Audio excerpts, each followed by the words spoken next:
who is a graduate of the Executive MBA program, class of 2015, and a member of our Alumni Board of Governors to kick off the discussion. Well, good morning, everyone. Thank you, Lauren, for the warm introduction. I wanted to give you an overview of the Executive Summit Series. The LeBow, EMBA Alumni Association, and Drexel Alumni are pleased to present this Executive Summit Series, featuring program designed to help executive leaders and business owners to reimagine the way that their organizations operate in these challenging times.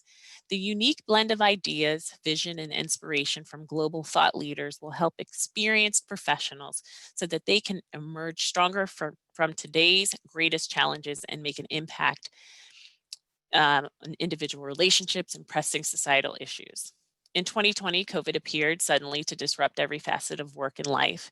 In addition, systemic racism has come to the forefront of our collective conscious as we grapple with centuries of inequity that have impacted the Black community. So it's critical to have these individuals and organizations examine long-held ways of thinking, doing, and relating to each other to meet these challenges. This 12th annual summit series has been taken from its in-person format to an online format due to the obvious reasons.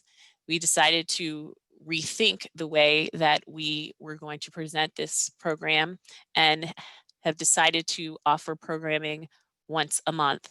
Our first event was last month, and it was met with rave reviews. This month, I am pleased to introduce to you Aurora Archer and Kelly Croce Surig, sorry, Kelly, from the Opt-in podcast. So let me give you a little overview of these ladies. Aurora Archer is the founder and CEO of the Opt-in and the Bellatrix Group. Although Afro-Latina, Aurora Archer managed to beat the odds and hustle up the corporate ladder to the executive suite. Her time there was plagued with the same implicit bias, microaggressions, and overt racism that her parents faced as domestic help workers in Texas several decades prior. After 25 years in the business, Aurora decided that there has to be a way to use her talents without sacrificing her true self and health for the sake of white corporate profit. In 2018, Aurora partnered with her white best friend, Kelly Croce Surig, to form the Opt-in, beginning her journey to transform our culture by dismantling white supremacy from the inside out, one uncomfortable conversation at a time. Kelly Croce Surig is the founder of the Opt-in. White, wealthy, and willfully ignorant, Kelly grew up uber privileged, the daughter of an MBA team owner. Although seeking self-improvement, Kelly thought she was woke until Aurora gifted her White Fragility by Robin DiAngelo, radically shifting her worldview and inspiring her to address her internalized racism to become a real friend to Aurora. In all their work together, Kelly drives deep into the uncomfortable but necessary conversations with her best friend Aurora in what she calls a love letter to her white friends and family, advocating for them to all do better, herself included. The Opt-in, now in its third season, their podcast, is to guide without judgment and share how to embark on a personal transformation journey that engages white people in the work of dismantling white supremacy. In each episode, Aurora and Kelly unpeel their collective conditioning, explore ongoing re-education, and stumble on their traumas and blind spots, all while making more space for love, forgiveness, freedom, and truth. The Opt-in aims to show the messiness of human transformation through the lens of uncomfortable conversations happening in real time. I now give you Aurora and Kelly. Good morning, everyone. Good morning on this rainy morning in October in the fall. If everyone could just kind of get into their seat, You can close your eyes if that's available to you or not. But today, as Aurora and I gather on the traditional land of the Lenape peoples, we feel it's especially important to acknowledge the original sin of our country, the genocide and forced removal of its indigenous people, and the colonizing of their lands and the erasure and invisibility of indigenous people who are present today.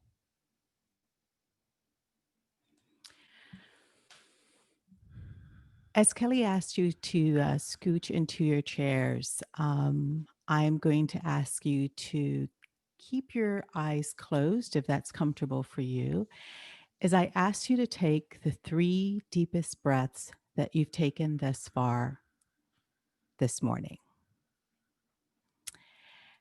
And as you take those breaths, I'm going to call into intention what we're here to share, which is a collective space together, a space that is brave for learning and sharing.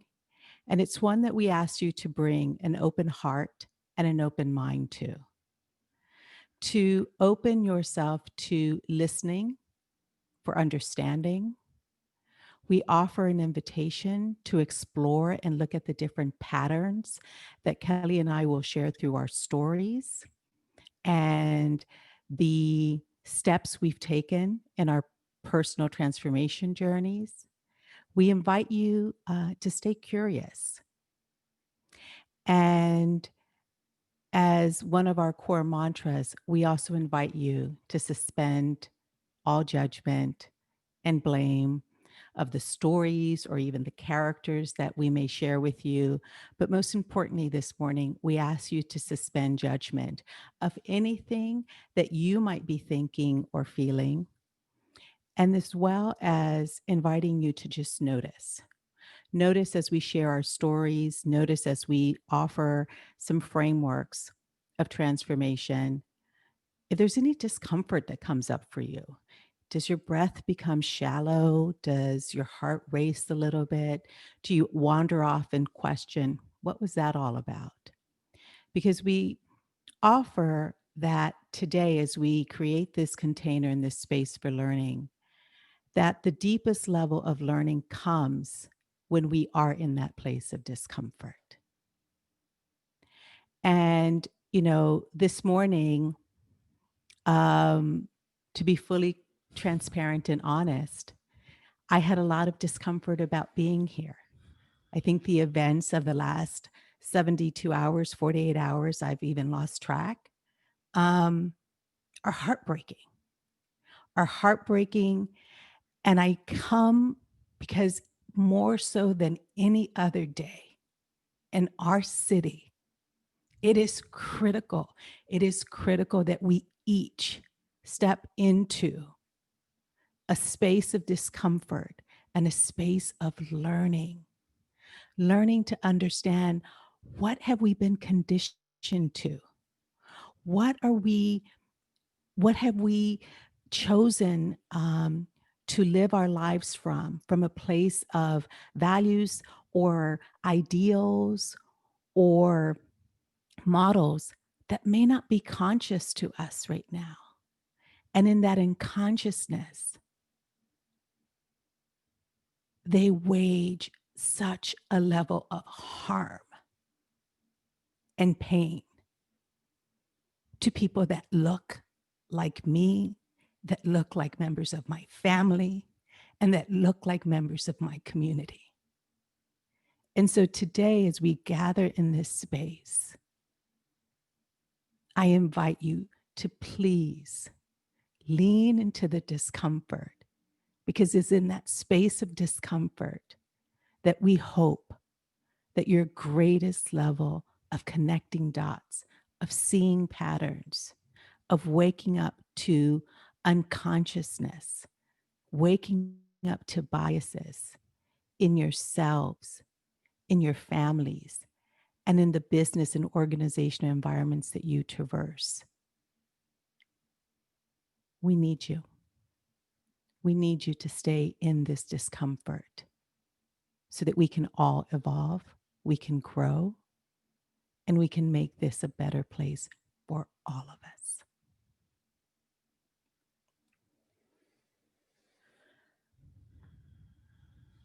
So, as we begin, we're curious. What brought you to sign up to this conversation today? And so we invite you to use the chat and share with us what may have encouraged you to come and listen to an opt-in conversation.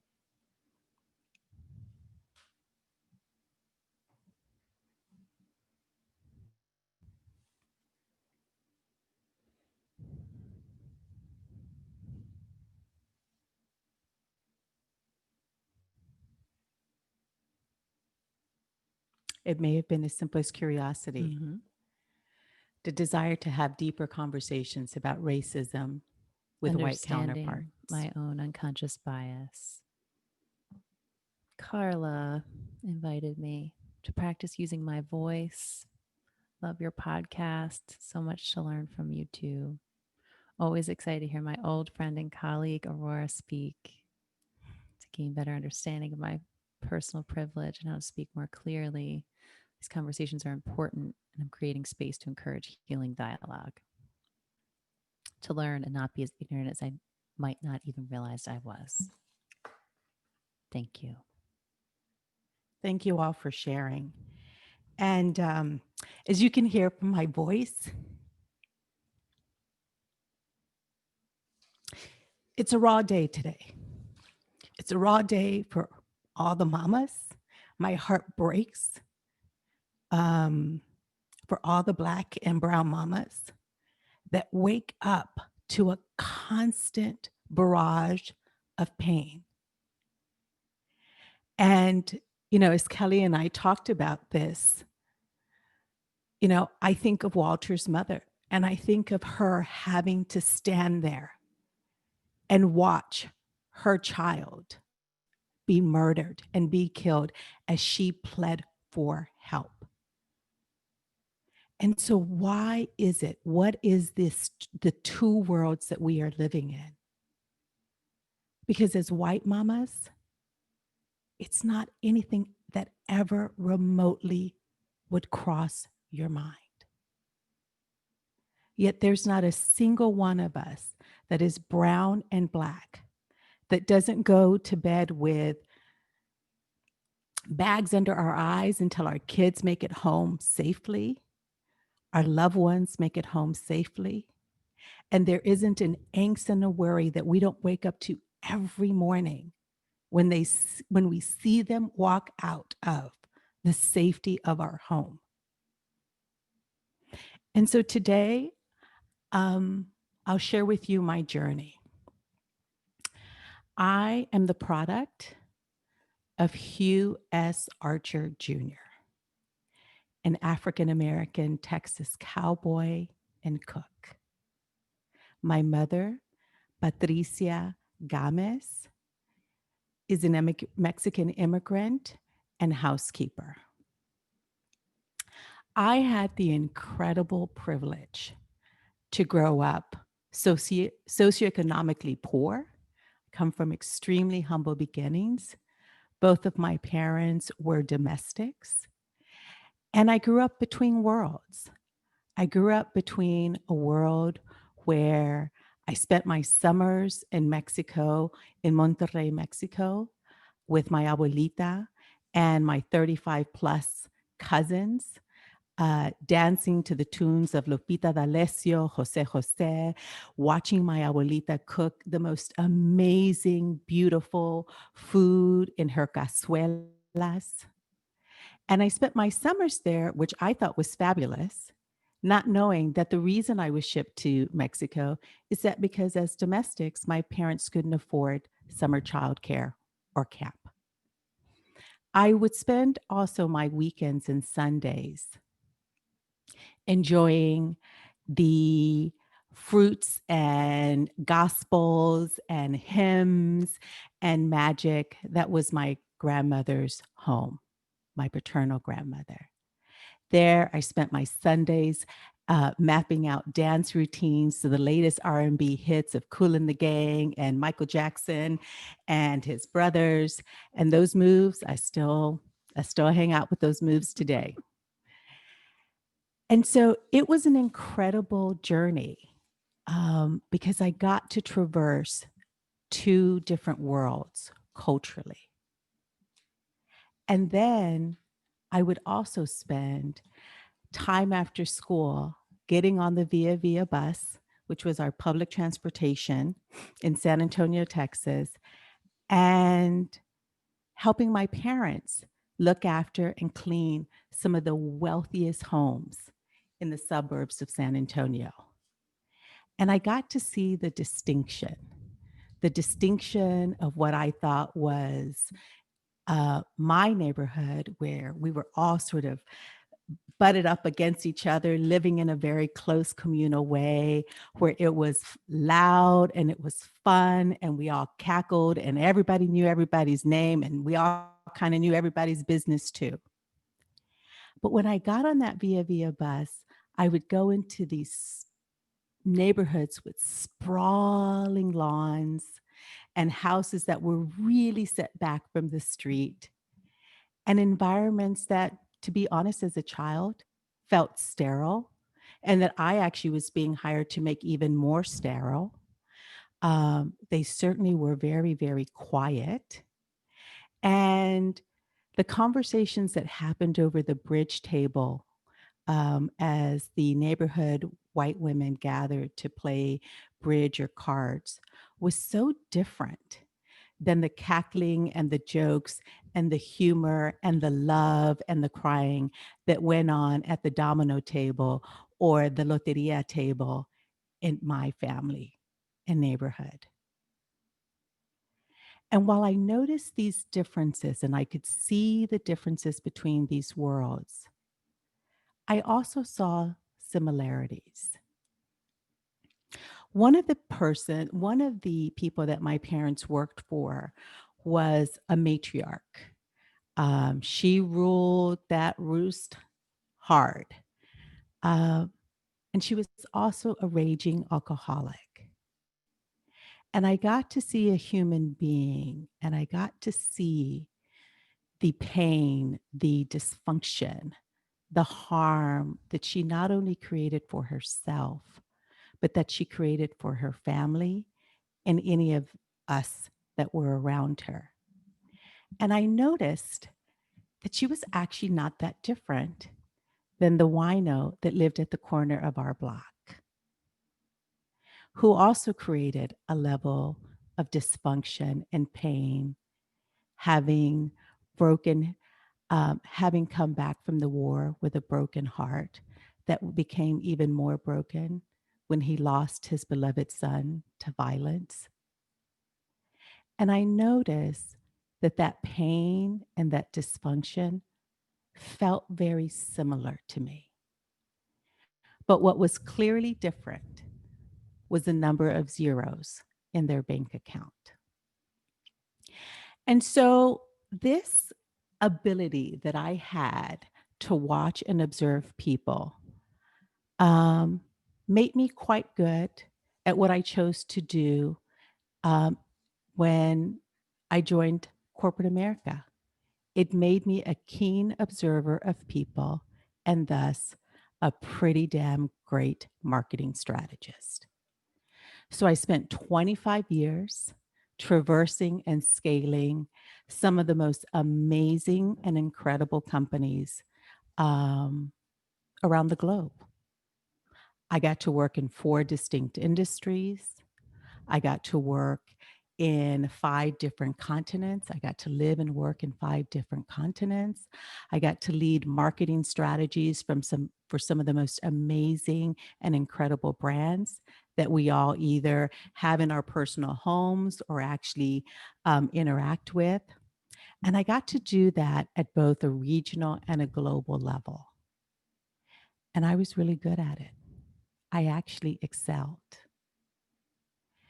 And what I also excelled at was in living in between 2 worlds as a corporate executive who also was a mother to 2 small children and the caregiver to 2 elderly parents. 2 elderly parents who I shepherded through a healthcare system that didn't see them. An African American father that was routinely misdiagnosed and dismissed simply because of the color of his skin.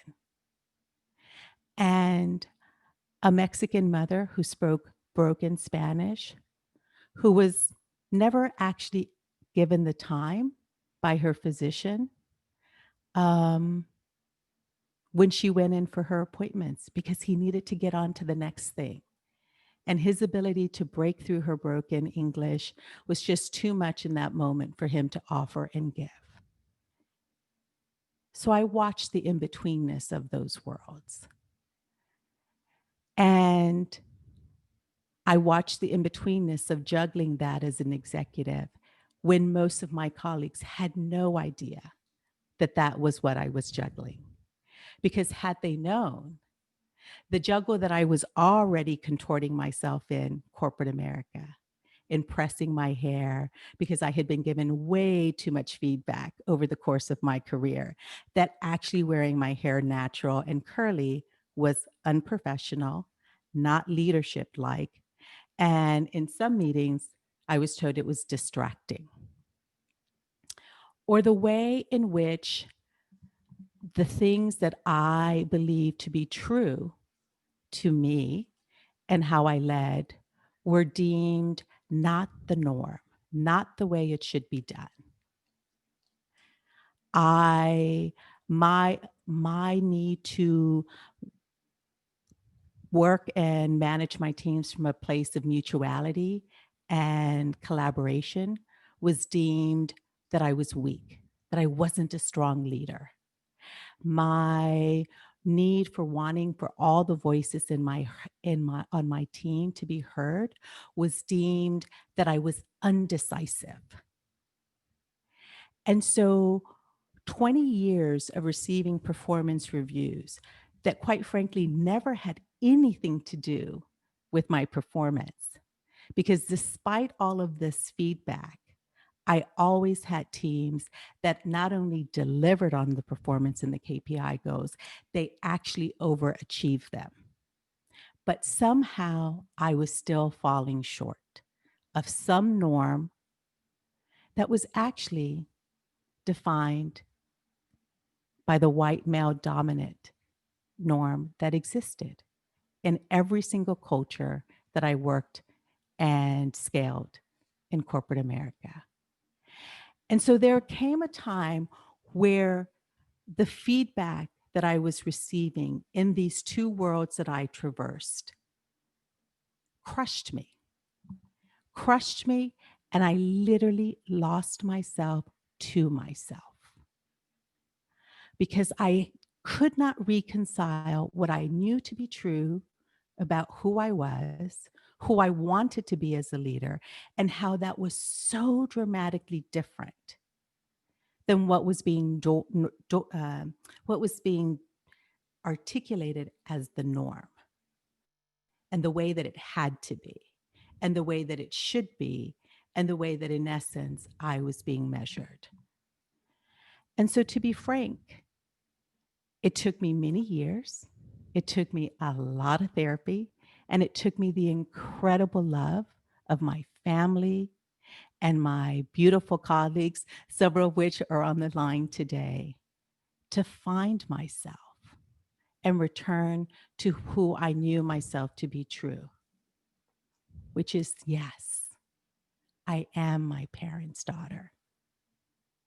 And I value being mutualistic, being vulnerable, being resilient, having integrity, and most of all, leading from a place of love. And despite the many times I was told, gosh, that's such a squishy and a weak word, I beg to differ. I think love is one of the strongest, one of the most powerful words that we all get the privilege to utter, and feel.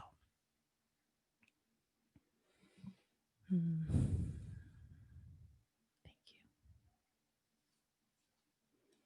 you. Hi, everyone. I'm Kelly Croce Sorg, and I'm white. My pronouns are she and her. And my upbringing, I see now, prepared me more than anything else to not only conform to the system, but to be the best at it. I was raised by my parents, a mom who stayed home and a dad who still to this day everyone considers the quintessential rags to riches story.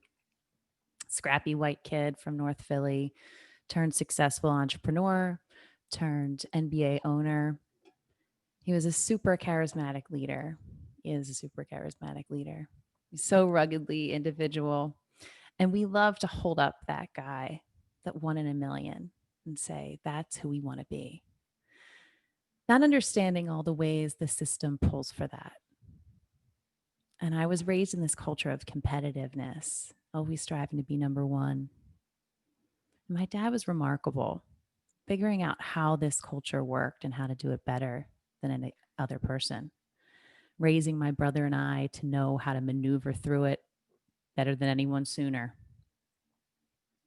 And all the systems worked in our favor for this to happen. See, that guy made it. The system works. And as a culture, we just love heroes who prevail.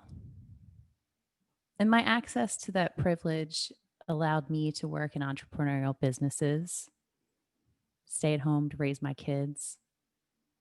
And I was taught, get ahead, and value everyone the same. And that just doesn't jive. I lived in the shadow and the security of his success most of my life until I met Aurora.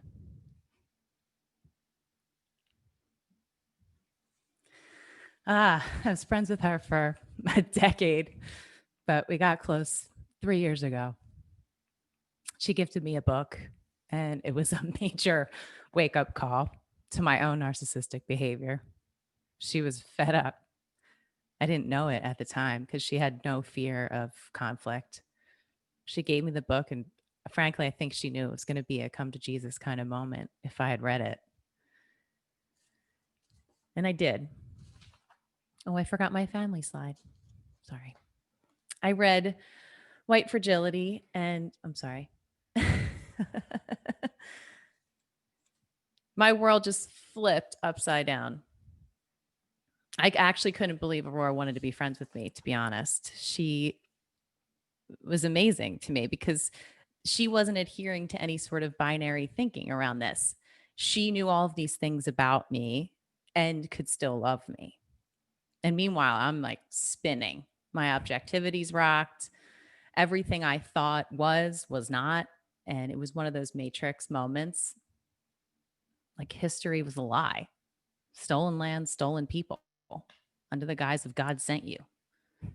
Everything was racist from the start. So therefore, everything and everyone is racist. That's what I'm now seeing. And so if that's true, then I'm racist too. And I start to realize that the probability of my dad's rags to riches story happening if he were Black would be, non-existent. In fact, he'd probably be in prison for fighting. But this perceived rugged individualism I held about myself and our family kept me separate from this realization until much more recently. I started to see that Aurora and I, we were living in two different worlds. And I recognized that my belief system is both extremely flawed and simultaneously righteously upheld. And Aurora actually didn't operate with any sense of time. She was willing to wait for me to figure this out. And I, on the other hand, was urgently diving down a rabbit hole of relearning whitewashed history and critical race theory and deep self-work and decolonizing my bookshelf and my feed and my social groups. And there's times when I feel terrible about myself and our country. Some of these times are like this morning. I have been contributing to this hierarchy, full stop. And I went through grieving periods. I go through grieving periods of loss, a loss of who I thought I was, a loss of who I thought our country was. But Aurora could hold all of these things to be true, something that my brain didn't quite know how to do yet. And she loved me through all these ugly parts. And I realized if she could love me, then I owed it to her to love myself and do better.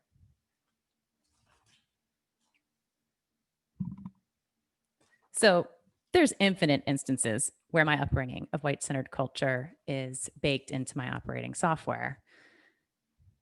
But an example would be Aurora and I were having a business meeting, and my dad calls. You never red button him. You have to pick up. And he's got feedback on our podcast, The Opt-in. Podcast sounds great. You say unpack too much. Let the guests talk more. Yada, yada, yada, yada. So, for me, what my dad says goes.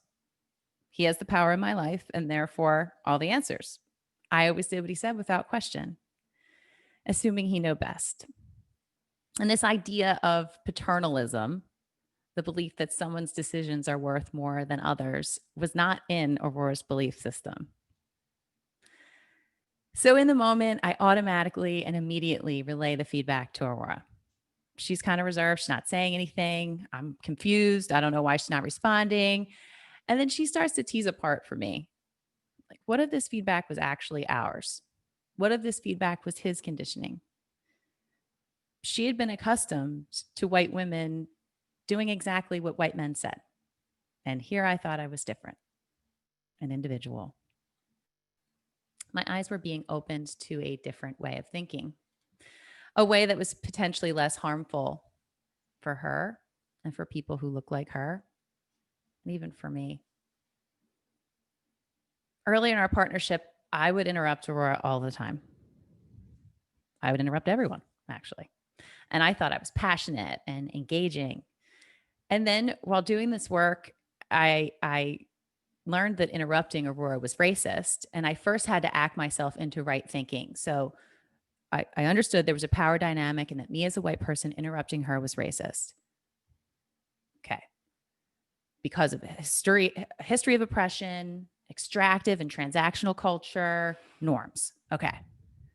But then to take it a step further, I realized that what I considered my personality, like who I was actually this set of traits and characteristics that were conditioned in a white-centered culture. Mm-hmm. Detail-oriented, individual, competitive. I was confident. I was impatient, decisive. But if you really looked at these traits in the context of white culture, my confidence was really a form of defensiveness. And my impatience was a form of entitled urgency. And my decisiveness was really binary thinking. I could not hold two or more important things to be true at once. And all these traits stem from this colonized cultural viewpoint that says, I'm here to take. This is mine. I don't care. And what can I do to exploit you? I thought these traits were individualistically me, and I tried wholeheartedly to perfect them. But to both stand out and be deeply connected cannot coexist. They're antithetical.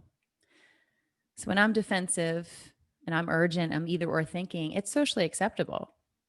And when Aurora is or is not, in these ways, there are consequences.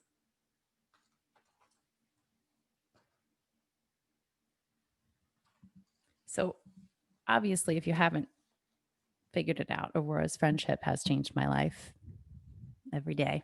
I've been on a journey of self-transformation myself. It's not often I see that a woman of color has a best friend that's a white woman. And, I don't think that's by accident that it's easy to find. We're separated by proximity and belief. Segregation is a problem, and it's a huge obstacle to growth. So my motivation came because I realized I was a shitty friend, really, and I wanted to be a better human. But my love for her was the catalyst. And so we created a podcast that was a window or a mirror into Aurora and my lives. So as a listener, you could experience the power of intimate cross-racial relationship. And you can look through a window into one of our lives, or you can look into a mirror at your own. And we've lived the power of love and the possibility of transformation. And we created 3 seasons of the Opt-in podcast and learning community, and ultimately a culture disruptor. That, as you heard Carla say, is a love letter to my friends and family that we can do better.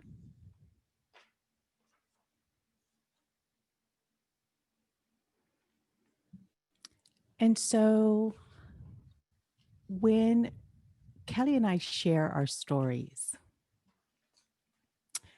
we ask people to think about what was similar between our stories, what was different. And we believe that one of the key and core similarities that is in our story, that is in your story, that is in our collective story, is that of race. And the interesting thing about race, it's a made-up construct. It's not real. There's nothing scientific about it. There's nothing biological about it. It is made up. And it was made up putting white at the top, and directly in opposition to it, Black was created. And this made up social construct has literally become the air that we breathe, the water that we swim in, and touches every single aspect of our lives. And it sits as the root and the foundation of the devaluation of all human life. So it sets up a model and a culture and a way of being that says Kelly's life is more valuable than my life. That Kelly's son's life is more valuable than my son's life. And whether we are consciously aware of how this construct, this socially made up construct, actually underpins every aspect of our lives in harmful ways, like we saw happen yet again with Walter, and unconscious ways, because it's a set of cultural characteristics that has affected all of us. It affected me too. When I used to behave in this binary thinking, because that's how I would prove in corporate America that I was decisive, and when I didn't do it the way my white counterparts did, I was deemed less than. So we take this construct that establishes a hierarchy that says that everything that is white is better, is ideal, is desired, and that's the norm. And everything that falls underneath that or different to that is othered and made less than. And these are the set of characteristics.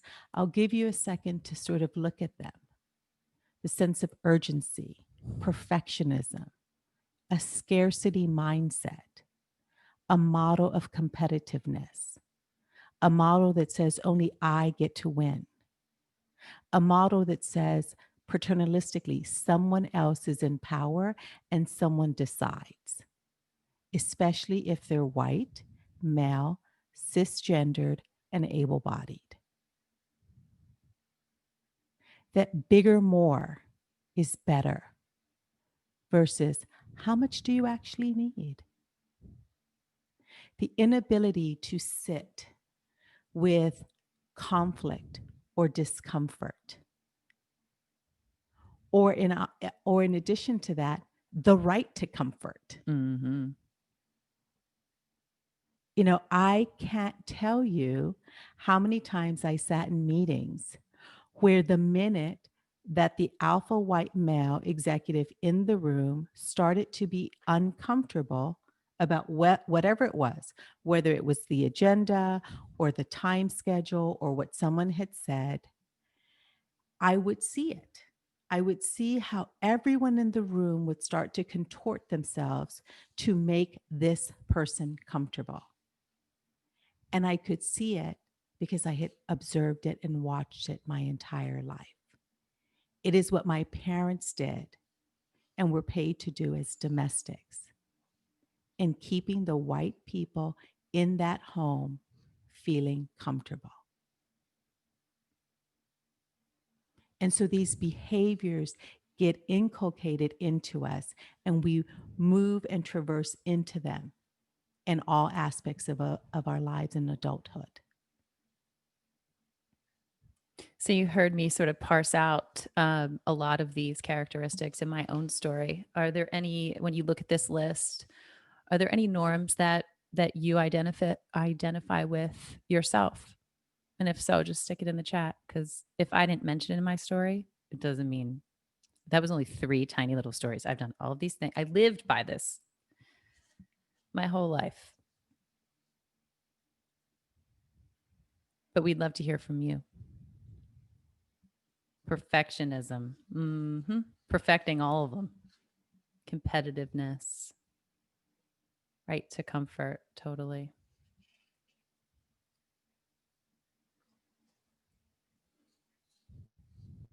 Perfectionism, urgency. Yeah. Fear of open conflict. Competitive. Power hoarding. Thank you. Scarcity mindset, right? Lack. The pie is only so big. Yep. We need to appease. Individualism. Thank you. Yeah, I mean, I look at this set of norms and cultural characteristics, and I just ask myself, I'm like, what did I unconsciously agree to? Like, what contract did I sign? You know, why don't we talk about it? Mm-hmm. And why does it feel so terrible? And why do I deny it and defend against anybody saying that I did it? And why do I deny all these uncomfortable feelings that stir in my body because of it?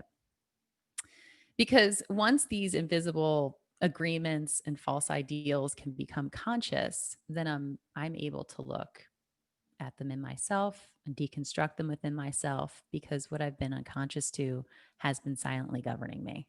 Mm-hmm. And so dismantling whiteness and the centering of whiteness for me is an inside job, first and foremost. Everyone comes to this journey differently, and that's okay. But in our relationship, we've found that the self-work is vital, because otherwise I'll think it's like outside of myself, that it's somebody else's problem, that it's a systemic problem.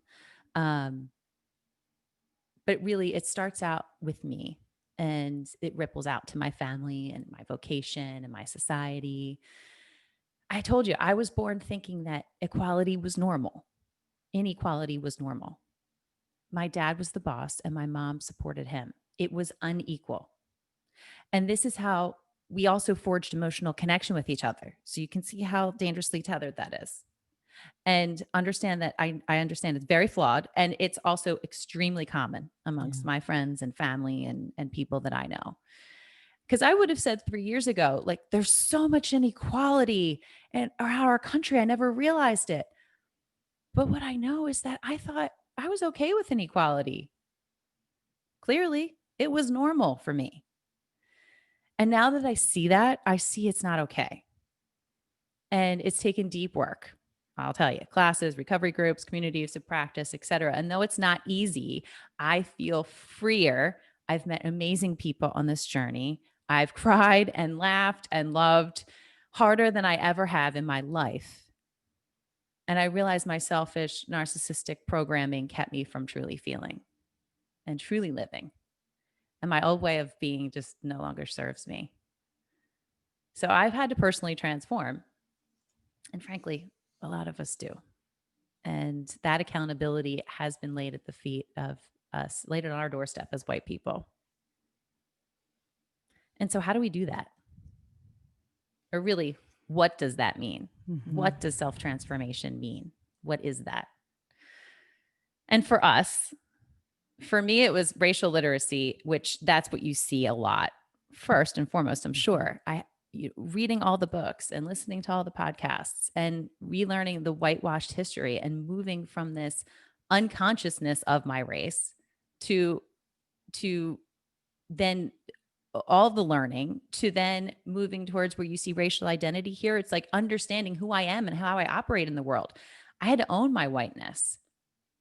I wasn't saving people from it. I wasn't denying it anymore. I have to take accountability for it and evolve along a journey of eventually positive racial identity. I mean, and if somebody told me that there was a process that I would feel better about it at some point, I probably would have been very excited about that. So then you see self-examination and mindfulness. I said it's an inside job. There's constant unpacking. There's a vigilance to my addiction, to my whiteness that I have to have. It comes out all the time. Doesn't it come out all the time? Mhm. It Yeah. does. Yeah. It comes out all the time. And it's building the awareness to sit with that. And that was what brings up stamina. I mean, I have to keep opting in Yeah. every day, every moment. I have to keep opting in. And I fall down 9 times, I get up 10. I have to have stamina in my self-reflection. I have to have stamina in my lexicon as it evolves. I have to have stamina in my body to be in racially stressful situations. Mhm. And I know you all know what stamina is. I mean, do we work out for like 2 months of our life and then we're fit for the rest of our life? Mhm. Hell no. You got to do it every day, no matter what. We practice and practice. I rest, I get stronger, bounce back faster. And so all of these things kind of interplay at the same time to build our inner work, our racial literacy, our identity, and our stamina kind of all at once. And like, what is racial literacy really? Because it's not just reading all the books and it's not Yeah. just listening to all the podcasts, right? It isn't. And racial literacy, I think it's very important, is a set of processes and tools that begin with really understanding that race is a construct, right? That it's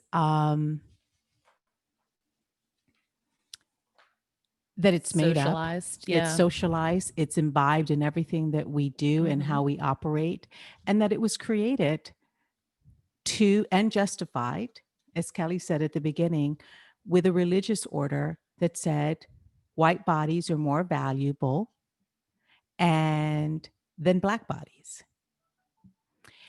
Additionally, it's important to understand that race is not just something that happened in the past, and that it's not just something that went away when we hired our first Black president in the United States, and that he got to be president for 8 years. There was not a post-racial America. Race is not only historical, but race is absolutely current. That race is also intersectional. And I think this is something really important because we get this question of like, well, what about the LGBTQ community? What about ablement? And what we would offer is that all of those identities have absolutely been oppressed. They have absolutely been marginalized. But the identity that has been the most egregiously oppressed, killed, chastised, demeaned has been race and Black people, to be specific. So, at an intersectional level and from an identity perspective, if we can get to the place of empathy and compassion and understanding of race and driving from a place of racial equity, we will become equitable with all the other identities. Yes. And learning all like on my journey and learning about all these aspects. Cause like I said, it's not just the books and the podcasts and the movies, which it is that, and learning how race is historic and current today, it's also gaining just and practice with lexicon and language around conversations around race. Because I hear a lot from friends and such, well, what do I say? Do I say African American or do I say Black? And we want to check the box, right? We want to know the right thing to say. We want to, so you hear that? I want to be perfect. I want to do the right thing. I don't want to have conflict. Do you hear me saying that? And so lexicon's important because we have to understand that this evolves and it's not for me as the dominant culture to determine. So it's of the people to determine how they want to be called and kind of learning that the words to use and to be aware that all my words are going to be imbued with white supremacist cultural conditioning if I'm not careful and aware, and just really communicate. How would you like to be called? Whatever that may be. And then, as I mentioned earlier, the stressful situations and the racially stressful situations, we hear a lot about, well, it feels bad. We don't want to have that uncomfortable feeling. And it's really like, it's pointing you at something. It's calling your attention to something. And we have to learn to sit with it and breathe with it, because all of this is really held in our bodies. I mean, generationally, it's something that has passed down to me, that I have to sit with and acknowledge that my conditioning and my parenting and everything has trained me not to want to feel it. So yes, did we cover everything there? I think we did. So we talked about the what got in the way of Aurora and I being in the same reality, what gets in the way. But we say all of this to ask, like, how do I transform? How do I operate in a way that I'm a better friend, I'm a better human, I can be a person in the world knowing all of these things and then operating in a healthy way? Because I was inculcated into every part of white dominant culture, as I explained. And I even tried to keep Aurora in it too.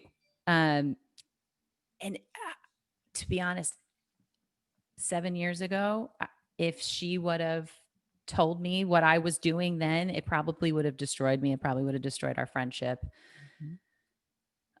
Because, if you're asleep and somebody wakes you up, like, wake up. You're like, what the hell is wrong with you? Why are you doing that? I was sleeping. I was sleeping. And it's comfortable to sleep. It's comfortable to sleep. And I offer that example for those on listening to us. Think about when a brown or Black colleague has brought something to your attention. And now recall how you may have reacted. Because what Kelly's talking about is exactly what used to happen with her and I. And so what brown and Black people become really good at is that we become really good at reading and knowing where you are and your ability to actually receive what we may have to offer you in that moment. And so I knew for many years, a lot of the paternalistic characteristics that Kelly had been imbued in, literally, she was swimming in it so deep, she couldn't see it. And so when I would come and chat and we would go and have brunch and I would share with her some of the challenges that I was having with my boss, or some of the navigating some of the challenges with my peers and leadership team, she would give me responses that actually were so imbued in white dominant culture. And in that moment, my ability to say to her, Kelly, but what you're sharing with me is just another form of it, but it's the same thing. And that's actually not integral to who I am and how I want to be. But if I would have said that in that moment, it would have been such a direct affront to everything that she had been told to believe and everything that she had been embraced to believe, specifically by your father. Yeah. And so I would have been the defensive one. I would have been the one that was critical, and I was the one that would have been judging her father. And so, what do most of us choose to do? We just stay silent. And in my case, waited for some of that opening to come from Kelly. Because what we have come to observe, not only in our friendship, in our relationship, and this is why we talk about it's about self-transformation. No one can make us change. Mm-mm. No one can make us do anything. So today, as we talk about and share our stories, and Kelly so candidly talks about the self-transformation that she has been traversing and going through, that's the invitation. No one's going to make you do it. Not an incident like the tragic one that happened in the last couple of days in our city. It is an individual choice that every white person is invited to make. Yeah. And you touched on it. But motivation is clearly key. And I can't be motivated just by Aurora and her son and all these things. I have to, it's two things. It has to be my own personal motivation, and it has to be painful. And when I was asleep like that, there is a comfort in it, and there's a complete disconnection, Mhm. which in and of itself is painful, mainly because it causes pain. And it also is a defense to the pain that I'm hiding as well. So motivation has to be painful. It has to be personal. So we just want to take a second. You can close your eyes if you want. Take a breath. What's your motivation? Topped in. Feel free to share it with us in the chat.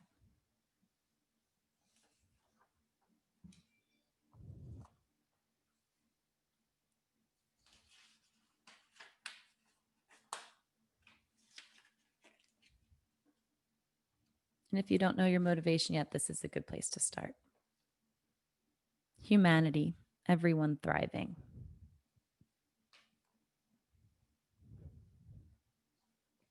More honest relationships. Better world for our kids. Segregated from other cultures.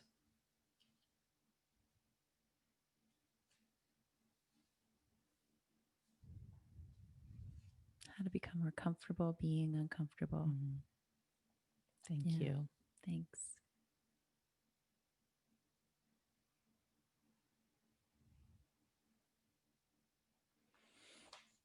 So we all have been there, right? Like we want to change, but we don't necessarily think it can happen. And a key part to change is hope and faith. It's too often that we think something's too big, it's too daunting, and motivation just isn't enough. But we have to believe that there is a better way. I have faith that there's something bigger than myself and that it is possible. And I would offer for anyone that is brown or black in your lives, trust me, Mm. they have hope. Mm. And we wake up every single morning with the news headlines that exist that predominantly impact us and people that look like us. But we have hope. We have hope that this can be better and it can get better. As I started at the top of the conversation with all of you today, it's actually hope. Hope that you might take something from the words that we share, take that you might, something may connect with you from our stories so that you find the opportunity to ask yourself some of these questions.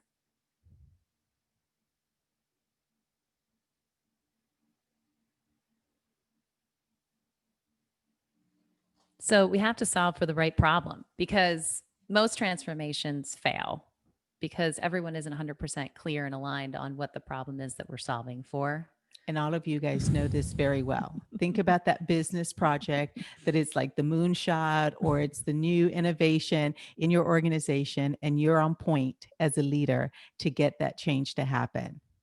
And there is always, without fail, a part of the organization that embraces and wants to propel that change. And then there's always this small subset that really doesn't want to change.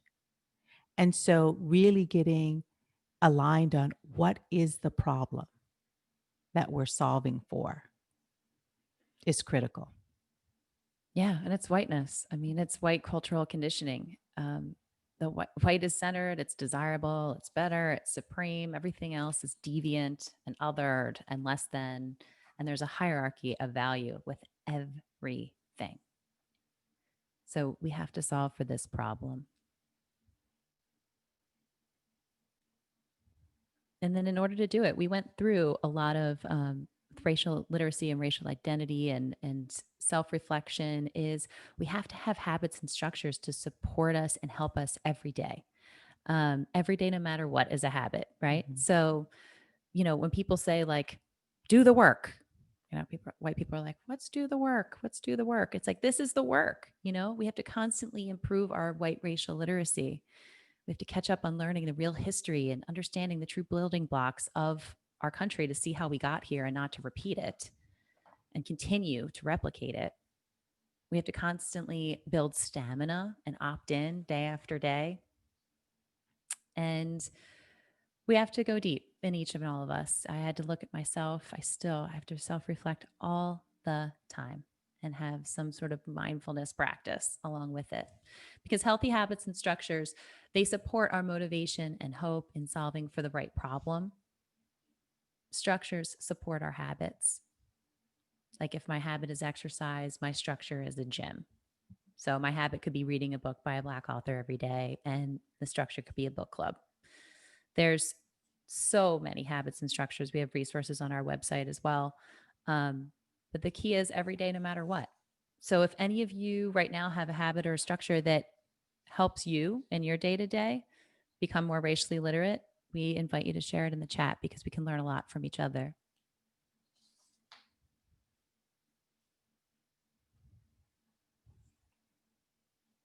I mean, if you're looking at understanding white supremacy within yourself, a structure could be working through Layla Saad's Me and White Supremacy book. Oh, yeah, our podcast. That's a great habit and structure. If anybody's Audible learners, podcast, there's so many great podcasts out there. The Seeing White podcast, 14 parts, life-changing podcast. 1619, Black End. There's so many great learning opportunities. So we just walked you through a framework. Actually, before we go there, Yeah. I do think that that's one of the key things is really being able to identify the habits and structures. Mm. Because what I would offer is nothing changes if nothing changes. And if we want to learn a new language, or we want to get fit, or if we want to go run a marathon, there is a bit of clarity and discipline that we decide on in order to embark on a journey. And race is no different. Yeah. Race literacy and proficiency is no different. And so what I would offer to my white friends and colleagues on the line is choose one. You don't have to choose 3 or 4, but it's really important to choose something. Yeah, and community is the glue and the goal that holds it all together. I mean, that's what helps keep me on track. I mean, I'm in multiple groups, get lots of ideas because, and that's not natural to me. Community is actually not natural to me because, I came from a ruggedly individual home that was behind a fence with a big yard. And everything of that was just completely counter to humanness. Some other people are luckier and they grow up in communities where there's joy and pain, and it's the bedrock to survival. Mhm.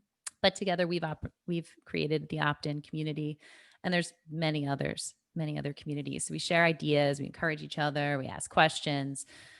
But as And my we friend says, nothing changes if nothing changes. No. And what I would also offer is in the community is come as you are. Yeah. All are welcome. There is no hierarchy of racial literacy. There is That's none. the point. Yes.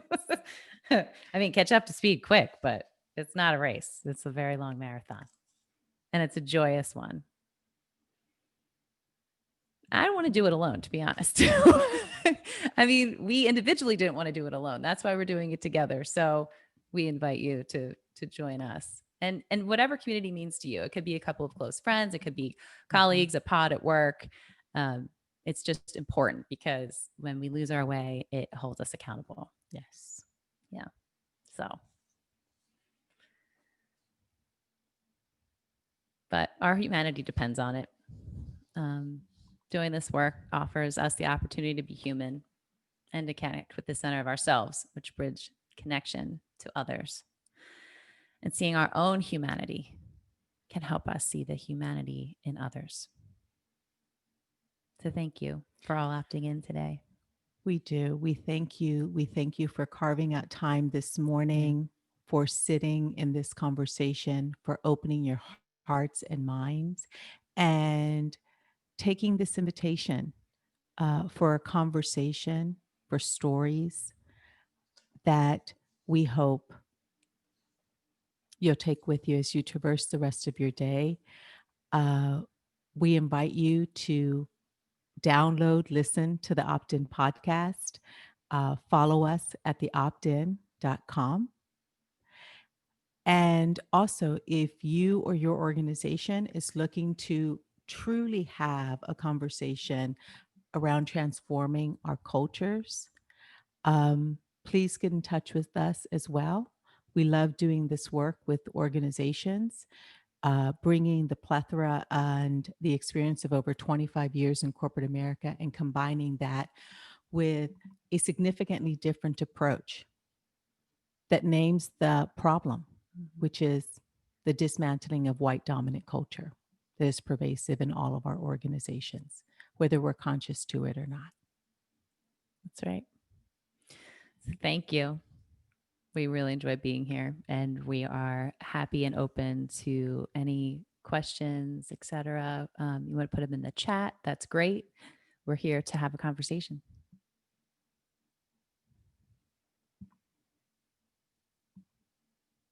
And all questions welcome. Mm-hmm.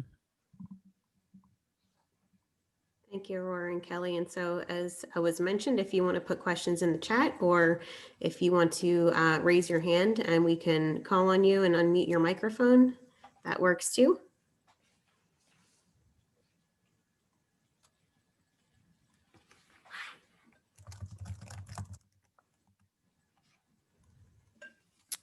Yeah, there was a question earlier about what Aurora was touching on, race being not biological, but I forget how we said it, but yeah, social construct, but also we want to clarify that it's a phenotype, meaning it is not related to DNA. It's a phenotype which is related to the environment, that race is related to melanin in the skin as a way of categorizing and socializing. Yes. And that there's probably more similarities. Yeah, it's just all of our effed up conditioning. Yeah. And then also, I think someone offered a very beautiful and candid response, which was focusing on myself, but that feels, I can't quite find it. My motivation was to better myself, but that's terrible. That's totally feeding right into a culture that puts me before others. Okay. I would offer that would be my little self, I call it, like my ego self. Like I'm doing this so that I can be a good white person self. And so when we're talking about self here, it's more of I'm tapping into the piece of humanity that is running through all of us. And that what is keeping me from truly feeling my own humanity. So yeah, as selfish as it might sound, you're actually examining your own selfishness, if that makes sense, Mm-hmm. right? And until you begin to do that, you actually can't show up in the world the way you likely want to show up in the world. Yeah, you're actually going to make it about. I'm going to make it about myself all the time. I'm going to deny things. I'm going to save you. I'm going to be perfect. I'm going to do all these triggered, traumatized responses that really just have to do with me. They don't actually have to do with us as humans. Carla says Kelly was Robin DiAngelo's book, White Fragility, the eureka moment. I mean, I think for me, it happened to be Carla, whenever it came out, whatever that was, 2018, I guess. There's a plethora of books out there. I would say, yes, that's a great book. There's tons of great books out there. Waking Up White by Debbie Irving. I mean, for some people who are really like intellectual and like they get into the history, I mean, Stamped from the Beginning is a huge deal. I mean, there's so many books. We actually have a great bookshop. It's on our website. And we've curated all of our faves, memoirs, cookbooks, even spiritual books. All of our podcast guest books are on there. And I would say it's all the things. It's all the things. Yeah. And I would offer it's an emphasis on all the things. Because as an example, someone said they're going to buy 3 cases. I actually bought 30 copies of the book. She did. So She did. I bought 30 copies of the book, and I handed the book out to my best girlfriends and some of my colleagues, some of my white colleagues that I felt that could receive the book. And to be very honest, there's some people that I haven't heard from since then. And that was 3 years ago. Yeah. And so, and also when I offered the book in saying to each of them, I am offering and inviting you to read this book because I love you. Yeah. And I love you as my friend, as my colleague. And because I love you, I also need you to do better. I need you to do better as a human being. So there was no shame and there was no judgment. And I would also offer that book is not for everybody. Yeah. And so this is why we've curated an entire bookshelf and options, because Bookstore. the most important thing that I would offer is that it's got to connect with you. If Robin DiAngelo doesn't connect with you, that's okay. Yeah. Pick up another book. Yeah. One just came out actually. I think I'm going to buy it for every white man in my life for Christmas. It's called Giving Up Whiteness by Jeff James. I just thought he did an awesome job. So there's a couple questions here. I love this one. I'd be curious as to how you're sharing this work with your children and the next generation, which I do love talking about that because I can give you very concrete examples of how this is happening in real time right now. Where I'll have to go home today and actually apologize to 2 of my kids for snapping at them, because sometimes when we have hard conversations, there's a transfer of hurt and pain. And then I transfer that hurt and pain, and I have to go back and say, hey, that wasn't you. That was me. And I'm learning how to be better. And thank you for showing me that you knew all along. I wish I knew that all along, because I did at some point when I was a kid, Oh, how do you determine who could receive the book and or that invitation? I don't know. Maybe when they cry a lot.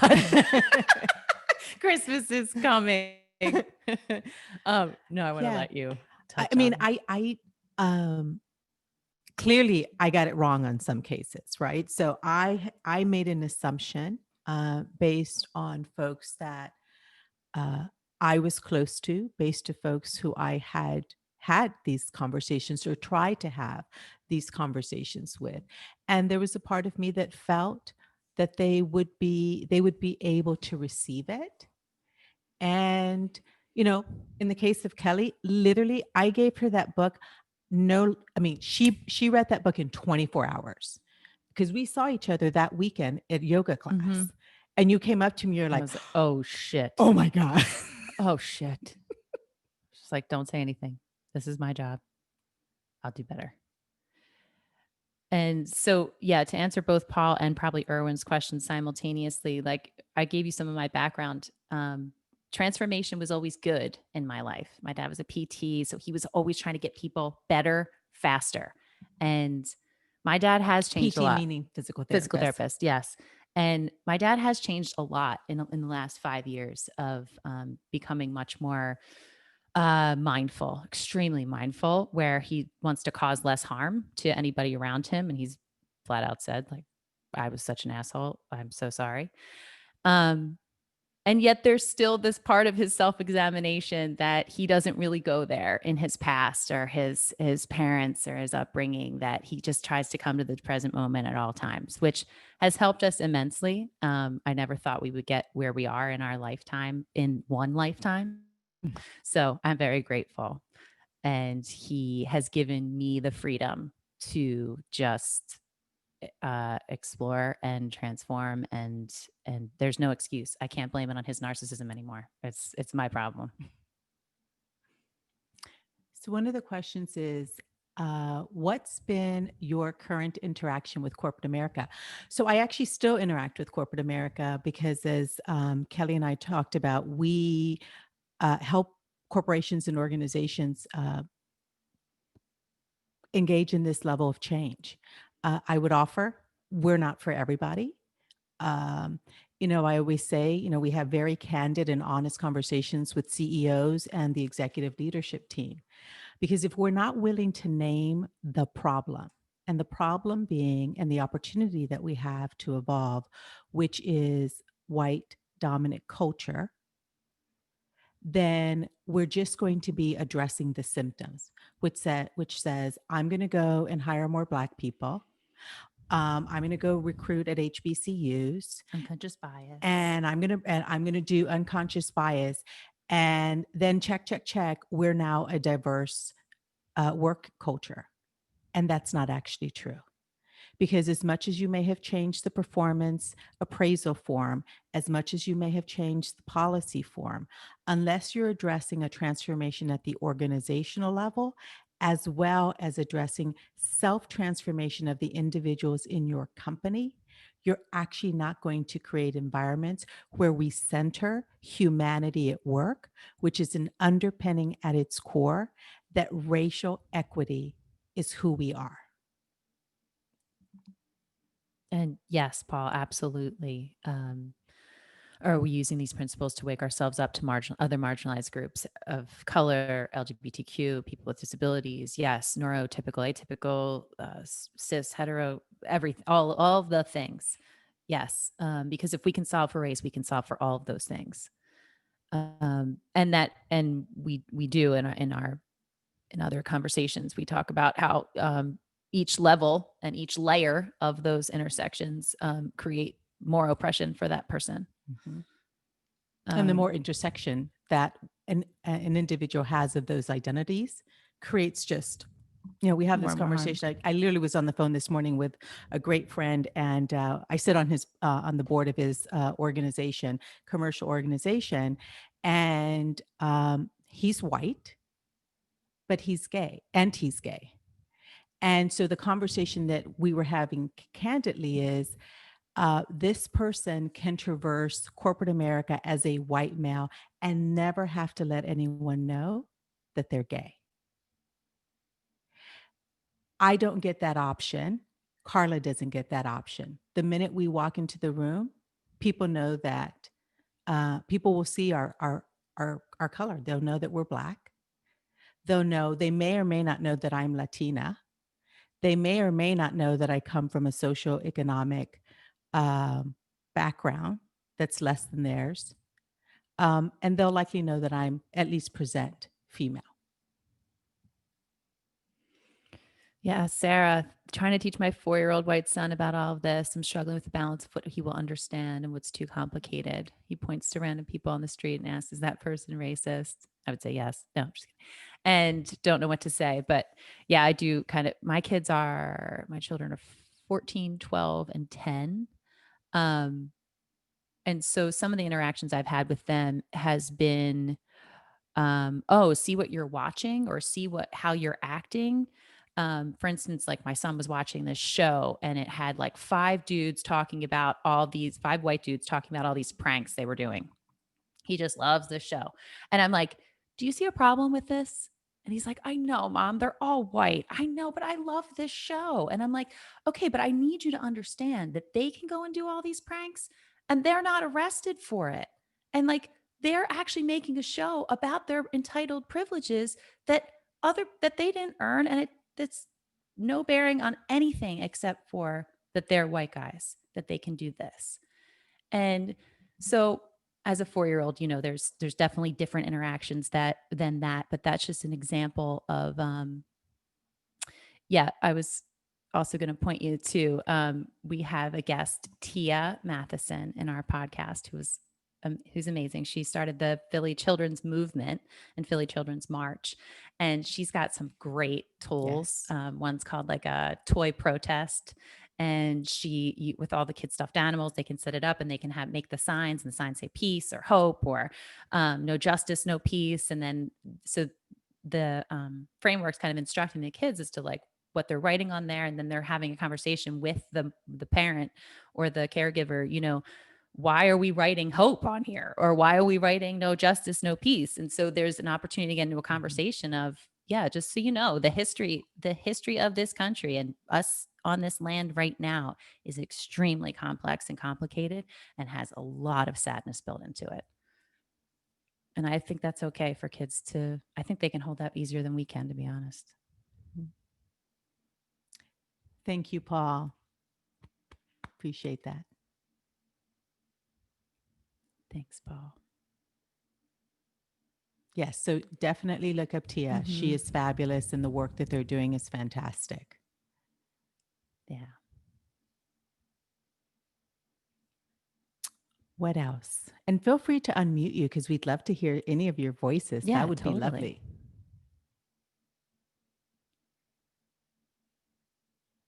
The person I was running with said she could see the racism in his eyes. Yeah. Hi, I'm Kathy Kiernan. Hi, Kathy. Hi, Kathy. Thank you. My chat wasn't working for some reason. So No worries. thank you for this conversation. I'm really enjoying it and thinking things through. I would say that Ibram Kendi's How to Be an Anti-Racist was very helpful for me, despite the fact that it was a difficult read, to see how if we oppress any group, then we all could potentially be oppressed. And I thought that he did an excellent job of stating that case.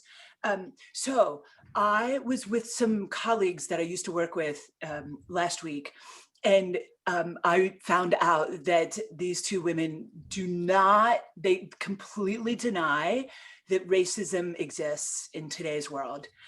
And I was, I almost fell off my chair and I didn't know how to respond. And I dabbled a little bit and then I just got cut off at the knees. And I sort of like whimpered away with my tail between my legs.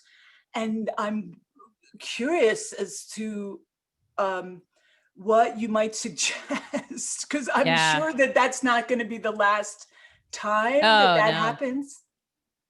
Totally. The Lions story uses what's called comeback lines, and From Privilege to Progress kind of says racism interrupters.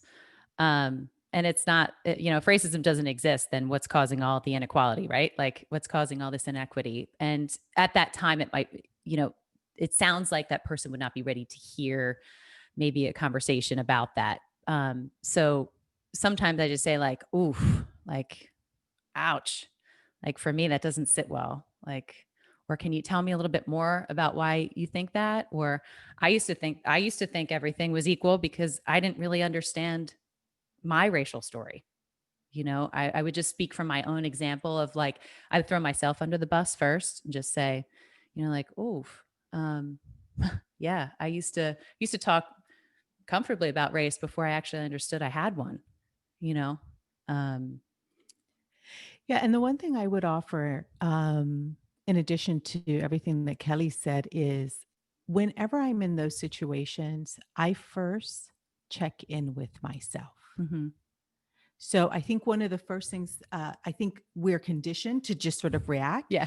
And I would offer the first and foremost thing that I do is that I take a breath. I take a breath and I ensure, where am I in alignment? Am I grounded? And am I in alignment? Because if I can answer those two questions as a yes, then I can actually invite in that conversation. And if I'm not, then that's my first cue that says, I simply smile and I nod and I make my exit. If I'm in alignment and I'm able to be in that conversation as a Black woman, as a woman of color, then I may ask, so if you don't think that racism exists, what do you think is causing all of the inequality around us? And as Kelly said, then I can go into those questions. But I know for me, it first starts with me taking that breath and securing my own alignment so that I can actually come from a place of love, curiosity, and invitation. Yeah, I often say, I spotted, I got it. Right. So as angry as I want to get at that person for whatever reason, I'm like, ooh, I'm seeing something in them that is most definitely in me that I don't want to look at. And um, so that helps me come from a place of empathy, and then also say, I have a different perspective. That may be their perspective and I have a different one. And maybe that's enough to just make them think or not. But sometimes I think the call out culture or the call in culture or whatever, it's just, that's about what I want. And it's really not about what I want. It's about just saying I don't think the same thing. I don't feel the same way. Yeah. And I just want to honor the story that you just shared, Paul, Yeah. because I think that is such a that's such a critical story. And I have to tell you, like, I see that story and my own first instinct, there's a jumping, right? Because my first instinct is, I just want you to be safe. Yeah. I want you to get home safely. And going back to Kathy, the question you asked, that is something that is very real for us. And the way that I counsel and coach my children when they are in racially charged scenarios is likely going to be different. I know it's different than in Kelly's case, right? Because for my child, as in the case for Paul, knocking on a door or engaging with someone, it could literally cost him his life. That's not the case for Kelly's children. So But what is the case for my children that I have to teach them is that they could be the force that costs somebody else's life. They can be the force that They could be causes the impact. somebody else's life, and they can be the force that actually supports saving someone's life. Correct. So speaking up is critical. And I cannot emphasize that enough. I cannot emphasize that enough. So thank you, Paul. Yeah, this is Paul. So during the election, I live in Prospect Park, which is kind of a blue collar inner ring town. And I was shocked by it because the town voted for the first Black president twice. But during that experience, walking around to doors, most people were very friendly and accepting and appreciated me as a person. But I was also shocked that there were a few Confederate flags flying around as well. So I just wanted to share my story, that we are not in a post-racial environment. No. Thank you. I'm really grateful to receive your story. Thanks.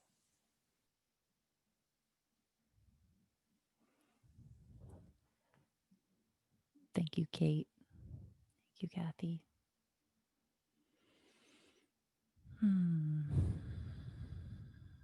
Anything else that is coming up for anyone? Oh, somebody did ask what's next. Can we talk about our 10,000 White Women project? I know we haven't done that in a while. What did you mean by what's next? Who, if anyone feels comfortable being more specific. I actually asked that. I think a lot Oh. of times Mhm.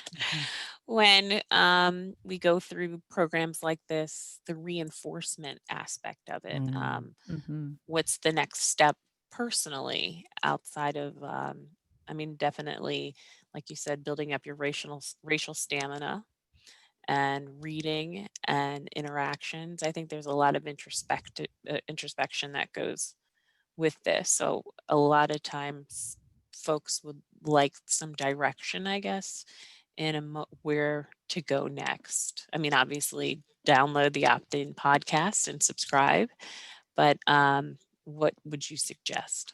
Yeah, we invite everyone to the opt-in community that we are building right now. It's in a group in Facebook, but we'll be moving it. And spoiler alert, we're moving it to our website. And everybody has ample, opportunity to build their racial literacy. We will be creating podcasts actually around all of those tenets that you saw about racial literacy, so that you can kind of follow along and learn in different ways. And we're going to be creating different learning modules and webinars to come. Lots and lots to do and learn. In the meantime, like there's tons to catch up on. Yes.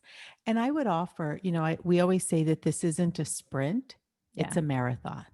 Yep. And I don't believe that this work is done in our lifetime. We didn't get here overnight. This has been generations and centuries of it's been in the making for over 400 years, and we haven't solved it. And we've been given a wonderful opportunity. We were all given this incredible opportunity this summer to open and to see something that may not have been as close in our awareness. And so, to Carla's point, what's next? It's like take the next step, identify a habit, identify a structure, start moving in the direction of your racial literacy and in the work of self-transformation, and know that there's no end to get to. This And will be yet a there's journey of a no lifetime. stasis. There's no standing still. You're either evolving or you're devolving. I'm either evolving or devolving. You can do whatever you want. I'm going to talk for myself. Yeah. And so, yeah, and I think what the other thing I would offer is I also believe that the work that white people are doing at this time is slightly different than the work that we people of color are doing at this time. Yeah. I think it's all healing work. I think it shows up differently.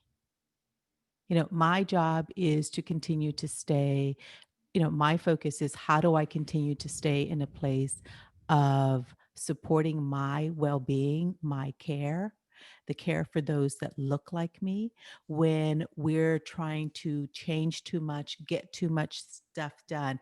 How do we take that moment to breathe and to stay centered and to stay aligned? Because this is a long game. And when I'm able to fill my cup up, when I'm able to rest, when I'm able to do my modalities that keep me aligned to my higher self, whether it's yoga, meditation, prayer, having fun, dancing, then I have a cup that is abundant with compassion, that is abundant with love, so that your liberation and your transformation, I can meet you there with love, compassion, and empathy. And I know how to be comfortable and I know how to rest. I have to opt in every day to challenge myself, make myself uncomfortable, and put myself in a place of transformation. And to answer specifically the question around 10,000 white women doing the work, we've actually merged that. We've merged those two communities into what is now the opt-in community. And it is predominantly a large group of white women, but it is also for women of color, men of color, all are welcome, who want to be part of our community, all are welcome. But we understand and know that the heavy lift on this work is for white people. Well, ladies, thank you so much for sharing your story, sharing how we can become better people, a better community, better neighbors. I feel like I've listened to you for quite some time, so you guys are like my friends in my head, and so enjoy having you here for our Executive Summit series. So for those of you who are still Carla, on, thank you. oh, you're quite welcome. So for those of you who are still on, I wanted to highlight that our next Executive Summit series event will be held on November 16th from 12 to 1 p.m. featuring Shelley Archambault. Shelley will share her personal story of beating the odds as a woman of color in Silicon Valley and her path to becoming a CEO and Fortune 500 board member. She will share her strategy, key lessons, tips for career success learned along the way as she built brands, high-performing teams, and organizations over the last 30 years, which are also detailed in her recently published book, Unapologetically Ambitious. You can purchase a copy of the book along with your event registration. Thank you so much for being here, and we look forward to seeing you at our next event. Bye. Thank you all. Thank you, Carla. Thank Such a you, pleasure to Carla. be here. Thank you, Thank you, Lauren. everyone. Great to see you. Thank you, LV. Have a beautiful day, everyone. Thank you. Bye. Thank you, Kristen. Thanks, Kristen. Thanks, Bonnie. Thanks, Janae. Thank you, Lauren. Thanks, Paul. Oh, good to see you, Paul. Thank you. Bye-bye.